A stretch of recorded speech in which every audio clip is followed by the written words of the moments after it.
नमो नमः। आप सभी का हार्दिक अभिनंदन। आइए श्री शिव पुराण के विंध्येश्वर संहिता के अगले अध्याय का पाठन आरंभ करते हैं। सदाचार, शौचाचार, स्नान, भस्म धारण, संध्या वंदन, प्रणव जप, गायत्री जप, दान, न्यायतः धनोपार्जन तथा अग्निहोत्र आदि की विधि एवं महिमा का वर्णन। ऋषियों ने कहा, सूत जी, अब आप शीघ्र ही हमें वह सदाचार सुनाइए जिससे विद्वान पुरुष पुण्य लोकों पर विजय पाता है। स्वर्ग प्रदान करने वाले धर्ममय आचार तथा नरक का कष्ट देने वाले अधर्ममय आचारों का भी वर्णन कीजिए। सूत जी बोले, सदाचार का पालन करने वाला विद्वान ब्राह्मण ही वास्तव में ब्राह्मण नाम धारण करने का अधिकारी है। जो केवल वेदोक्त आचार का पालन करने वाला एवं वेद का अभ्यासी है, उस ब्राह्मण की विप्र संज्ञा होती है। सदाचार, वेदाचार तथा विद्या, इनमें से एक एक गुण से ही युक्त होने पर उसे द्विज कहते हैं, जिसमें स्वल्प मात्र में ही आचार का पालन देखा जाता है। जिसने वेदाध्ययन भी बहुत कम किया है तथा जो राजा का सेवक, पुरोहित, मंत्री आदि है, उसे क्षत्रिय ब्राह्मण कहते हैं। जो ब्राह्मण कृषि तथा वाणिज्य कर्म करने वाला है और कुछ कुछ ब्राह्मणोचित आचार का भी पालन करता है, वह वैश्य ब्राह्मण है। तथा जो स्वयं ही खेत जोतता, हल चलाता है, उसे शूद्र ब्राह्मण कहा गया है। जो दूसरों के दोष देखने वाला और परद्रोही है, उसे चांडाल द्विज कहते हैं। इसी तरह क्षत्रियों में भी जो पृथ्वी का पालन करता है, वह राजा है। दूसरे लोग राजत्वहीन क्षत्रिय माने गए हैं। वैश्यों में भी जो धान्य आदि वस्तुओं का क्रय विक्रय करता है, वह वैश्य कहलाता है। दूसरों को वणिक कहते हैं। जो ब्राह्मणों, क्षत्रियों तथा वैश्यों की सेवा में लगा रहता है, वही वास्तव में शूद्र कहलाता है। जो शूद्र हल जोतने का काम करता है, उसे वृषल समझना चाहिए। सेवा, शिल्प और कर्षण से भिन्न वृत्ति का आश्रय लेने वाले शूद्र दस्यु कहलाते हैं। इन सभी वर्णों के मनुष्यों को चाहिए कि वे ब्राह्म मुहूर्त में उठकर पूर्वाभिमुख हो सबसे पहले देवताओं का, फिर धर्म का, अर्थ का, उसकी प्राप्ति के लिए उठाए जाने वाले कलेशों का तथा आय और व्यय का भी चिंतन करे। रात के पिछले पहर को उषः काल जानना चाहिए। उस अंतिम पहर का जो आधा या मध्य भाग है, उसे संधि कहते हैं। उस संधि काल में उठकर द्विज को मलमूत्र आदि का त्याग करना चाहिए। घर से दूर जाकर बाहर से अपने शरीर को ढके रखकर दिन में उत्तराभिमुख बैठकर मलमूत्र का त्याग करे। यदि उत्तराभिमुख बैठने में कोई रुकावट हो तो दूसरी दिशा की ओर मुख करके बैठे। जल, अग्नि, ब्राह्मण आदि तथा देवताओं का सामना बचाकर बैठे। मल त्याग करके उठने पर फिर उस मल को ना देखे। तदनंतर जलाशय से बाहर निकाले हुए जल से ही गुदा की शुद्धि करे अथवा देवताओं, पितरों तथा ऋषियों के तीर्थों में उतरे बिना ही प्राप्त हुए जल से शुद्धि करनी चाहिए। गुदा में 7, 5 या 3 बार मिट्टी लगाकर उसे धोकर शुद्ध करे। लिंग में ककोड़े के फल के बराबर मिट्टी लेकर लगाए और उसे धो दे, परंतु गुदा में लगाने के लिए 1 पसर मिट्टी की आवश्यकता होती है। लिंग और गुदा की शुद्धि के पश्चात उठकर अन्यत्र जाए और हाथ पैरों की शुद्धि करके 8 बार कुल्ला करे। जिस किसी वृक्ष के पत्ते से अथवा उसके पतले काष्ठ से जल के बाहर दतुवन करना चाहिए। उस समय तर्जनी उंगली का उपयोग ना करे। यह दंत शुद्धि का विधान बताया गया है। तदनंतर जल संबंधी देवताओं को नमस्कार करके मंत्र पाठ करते हुए जलाशय में स्नान करे। यदि कंठ तक या कमर तक पानी में खड़े होने की शक्ति ना हो तो घुटने तक जल में खड़ा हो। अपने ऊपर जल छिड़क कर मंत्रोच्चारण पूर्वक स्नान कार्य संपन्न करे। विद्वान पुरुष को चाहिए कि वहां तीर्थ जल से देवता आदि का स्नानांग तर्पण भी करे। इसके बाद धौत वस्त्र लेकर 5 कच्छ करके उसे धारण करे। साथ ही कोई उत्तरीय भी धारण कर ले, क्योंकि संध्या वंदन आदि सभी कर्मों में उसकी आवश्यकता होती है।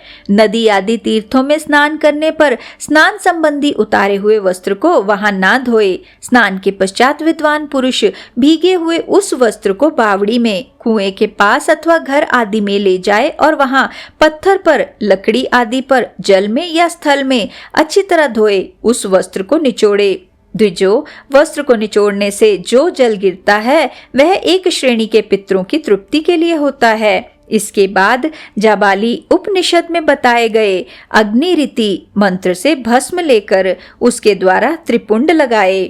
इस विधि का पालन ना किया जाए, इसके पूर्व ही यदि जल में भस्म गिर जाए तो गिराने वाला नरक में जाता है।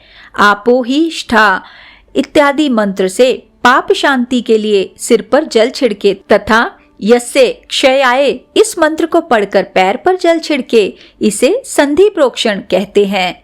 आपो ही ष्ठा इत्यादि मंत्र में 3 ऋचाएं हैं और प्रत्येक ऋचा में गायत्री छंद के 3-3 चरण हैं।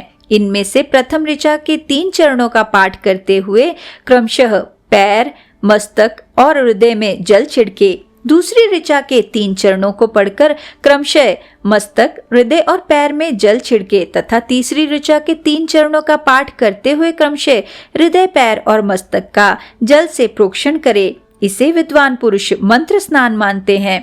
किसी अपवित्र वस्तु से किंचित स्पर्श हो जाने पर, अपना स्वास्थ्य ठीक न रहने पर, राजा और राष्ट्र पर भय उपस्थित होने पर तथा यात्रा काल में जल की उपलब्धि न होने की विवशता आ जाने पर मंत्र स्नान करना चाहिए। प्रातः काल सूर्यश्च मां मन्युश्च इत्यादि सूर्यानुवाक से तथा संध्या काल अग्निश्च मां मन्युश्च इत्यादि अग्नि संबंधी अनुवाक से जल का आचमन करके पुनः जल से अपने अंगों का प्रोक्षण करे।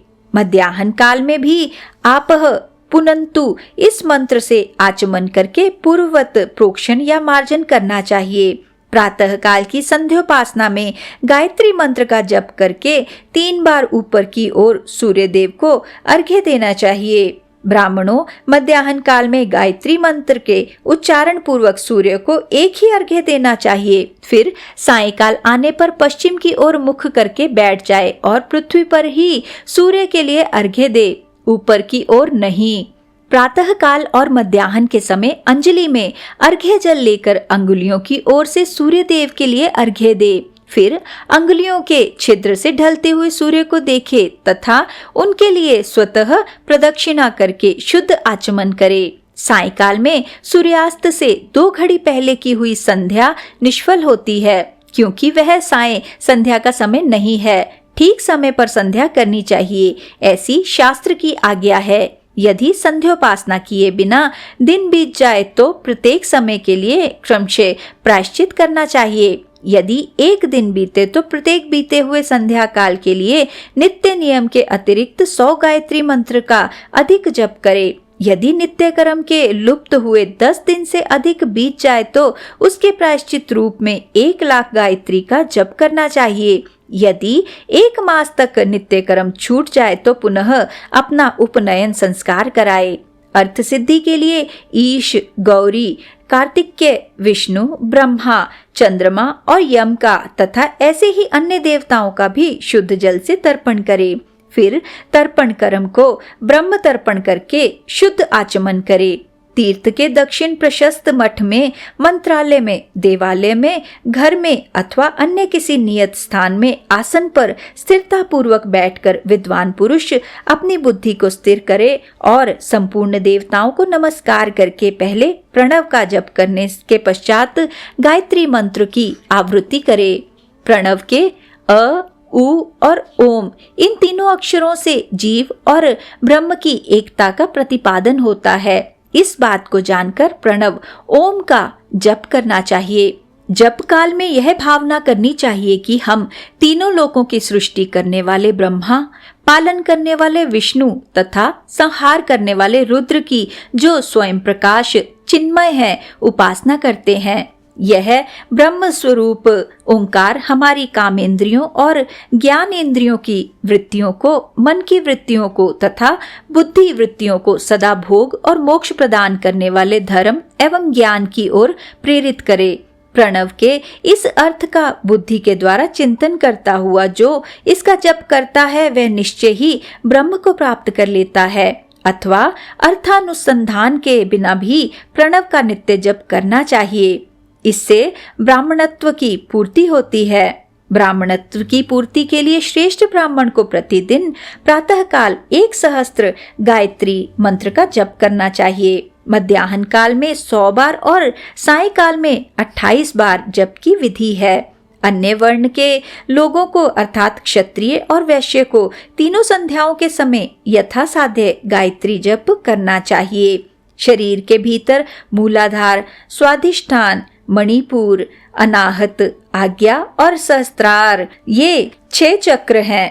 इनमें मूलाधार से लेकर सहस्त्रार तक 6 स्थानों में क्रमशः विदेश्वर, ब्रह्मा, विष्णु, ईश, जीवात्मा और परमेश्वर स्थित हैं। इन सब में ब्रह्म बुद्धि करके इनकी एकता का निश्चय करे और वह ब्रह्म मैं हूँ ऐसी भावना पूर्वक प्रत्येक श्वास के साथ सोहम का जप करे।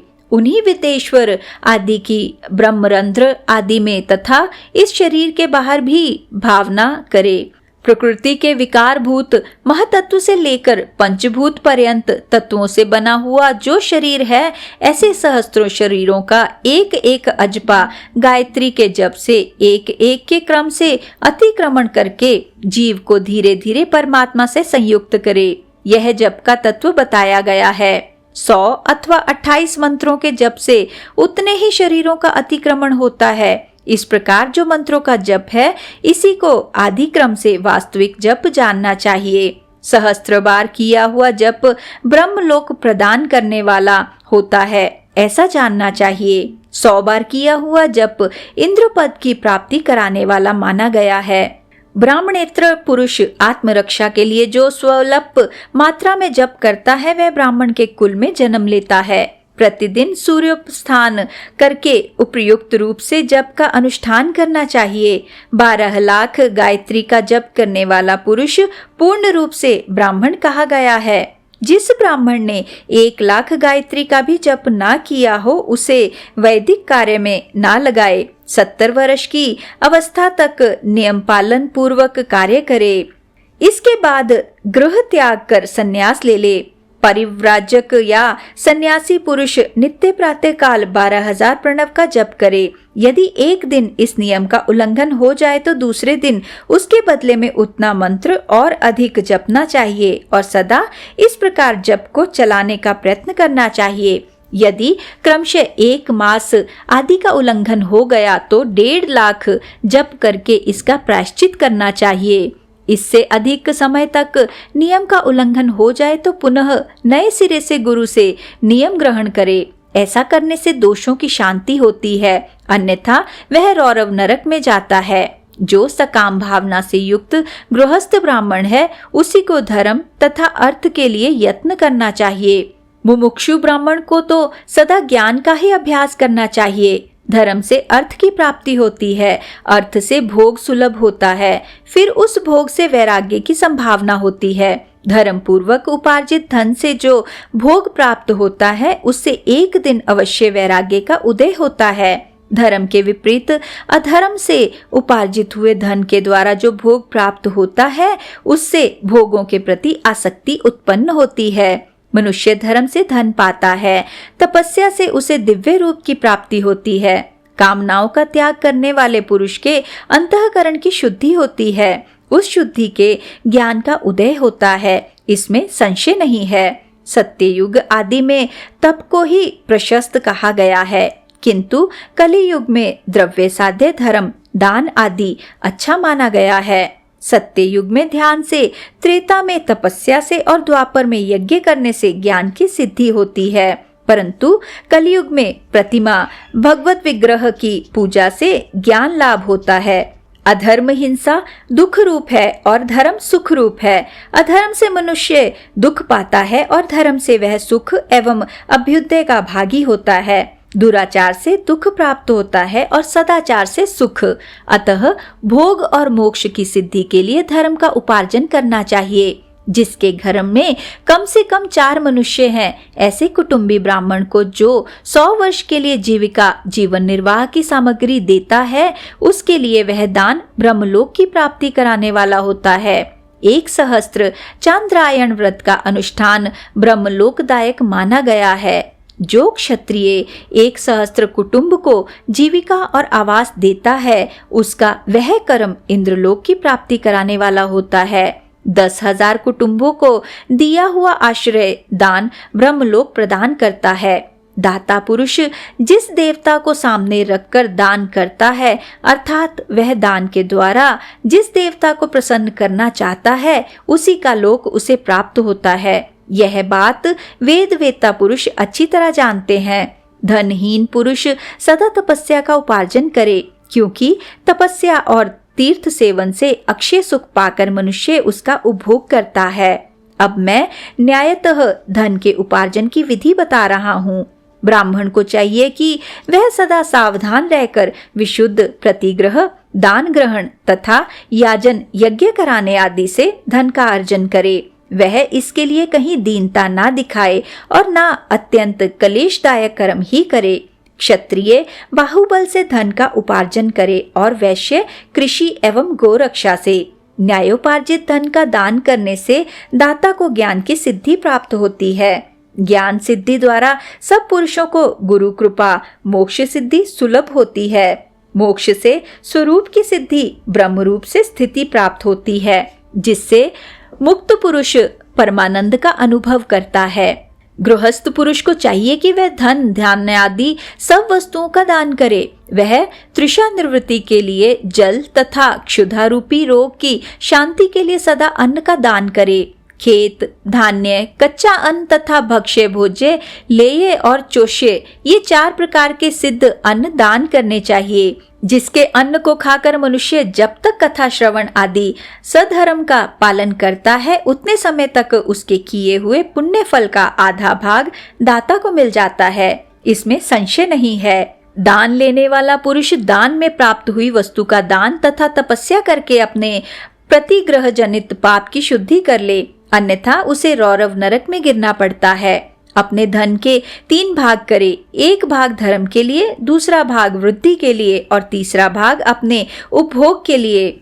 नित्य, नैमित्तिक और काम्य, ये तीनों प्रकार के कर्म धर्मार्थ रखे हुए धन से करे। साधक को चाहिए कि वह वृद्धि के लिए रखे हुए धन से ऐसा व्यापार करे जिससे उस धन की वृद्धि हो तथा उपभोग के लिए रक्षित धन से हितकारक परिमित एवं पवित्र भोग भोगे। खेती से पैदा किए हुए धन का 10वां अंश दान कर दे, इससे पाप की शुद्धि होती है। शेष धन से धर्म, वृद्धि एवं उपभोग करे, अन्यथा वह रौरव नरक में पड़ता है, अथवा उसकी बुद्धि पाप पूर्ण हो जाती है या खेती ही चौपट हो जाती है। वृद्धि के लिए किए गए व्यापार में प्राप्त हुए धन का 6वां भाग दान कर देने योग्य है। बुद्धिमान पुरुष अवश्य उसका दान कर दे। विद्वान को चाहिए कि वह दूसरों के दोषों का बखान ना करे। ब्राह्मणों, दोषवश दूसरों के सुने या देखे हुए चित्र को भी प्रकट ना करे। विद्वान पुरुष ऐसी बात ना कहे जो समस्त प्राणियों के हृदय में रोष पैदा करने वाली हो। ऐश्वर्य की सिद्धि के लिए दोनों संध्याओं के समय अग्निहोत्र कर्म अवश्य करे। जो दोनों समय अग्निहोत्र करने में असमर्थ हो, वह एक ही समय सूर्य और अग्नि को विधि पूर्वक दी हुई आहुति से संतुष्ट करे। चावल, धान्य, घी, फल, कंद तथा हविष्य, इनके द्वारा विधि पूर्वक स्थाली पाक बनाए तथा यथोचित रीति से सूर्य और अग्नि को अर्पित करे। यदि हविष्य का अभाव हो तो प्रधान होम मात्र करे। सदा सुरक्षित रहने वाली अग्नि को विद्वान पुरुष अजस्त्र की संज्ञा देते हैं, अथवा संध्या काल में जप मात्र या सूर्य की वंदना मात्र कर ले। आत्मज्ञान की इच्छा वाले तथा धनार्थी पुरुषों को भी इस प्रकार विधिवत उपासना करनी चाहिए।